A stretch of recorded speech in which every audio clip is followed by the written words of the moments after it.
আসসালামু আলাইকুম। শুধুমাত্র ডিম আর আলু দিয়ে বিকালের দারুণ একটি নাস্তা বানিয়ে দেখাচ্ছি। ভীষণ মজার আর খুব সিম্পল একটা রেসিপি, খুব সহজেই বানিয়ে নেওয়া যায়। আশা করছি আপনাদের ভালো লাগবে। ভালো লাগলে কিন্তু চ্যানেলটা সাবস্ক্রাইব করতে ভুলবেন না। তো এখানে আমি 4টা আলু নিয়েছি। মিডিয়াম সাইজের আলুগুলো নিয়ে আমি খুব ভালো করে আলুর খোসাগুলো ছাড়িয়ে নিচ্ছি। আমি 4টা আলু নিয়েছি, আপনারা একটু বেশি করে নেবেন, কারণ 4টা আলু তো দেখা যায় যে অনেকগুলো হয় না, অল্প পরিমাণে নাস্তা বানানো হয়ে যায়। তো আপনারা বেশি করে আলুটা নিয়ে নেবেন। আমি সবগুলো আলুকে খুব ভালো করে ছিলে ধুয়ে নিয়ে এসেছি। আর এই আলুগুলোকে আমি এখন খুব চিকন চিকন করে কেটে নেব, অর্থাৎ আলু কুচি করে নিব। আপনারা এটা বটি বা পিলারের সাহায্য করে নিতে পারেন। তো আমি নাইফ দিয়ে কেটে নিচ্ছি, আর খুবই পাতলা করে নেবেন। তো আমি আপনাদেরকে ঝটপট একটু দেখিয়ে দিচ্ছি আমি কিভাবে কেটে নিয়েছি।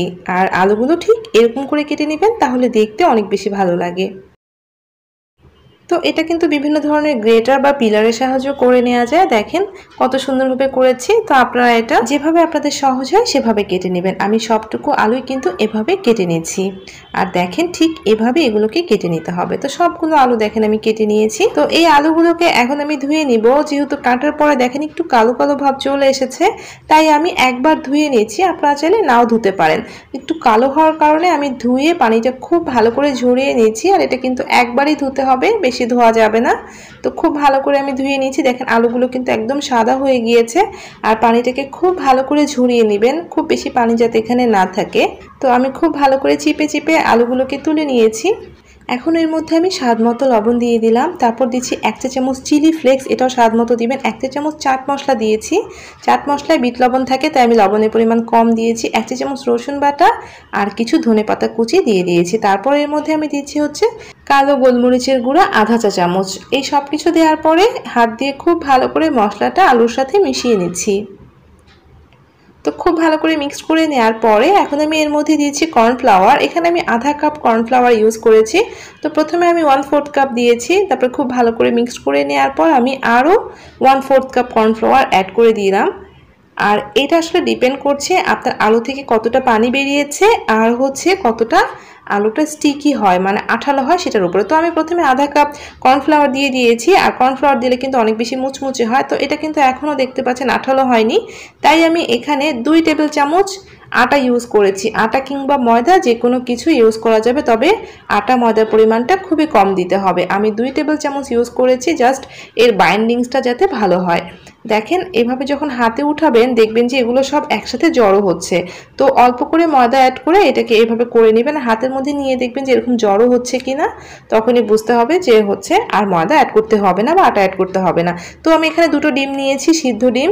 ডিমগুলোকে আমি স্লাইস করে নিচ্ছি গোল গোল করে। তো একটা ডিম থেকে আমি 4 ভাগ করে নিচ্ছি। আপনারা 4 ভাগ 2 ভাগ আপনাদের ইচ্ছা মতো করতে পারেন।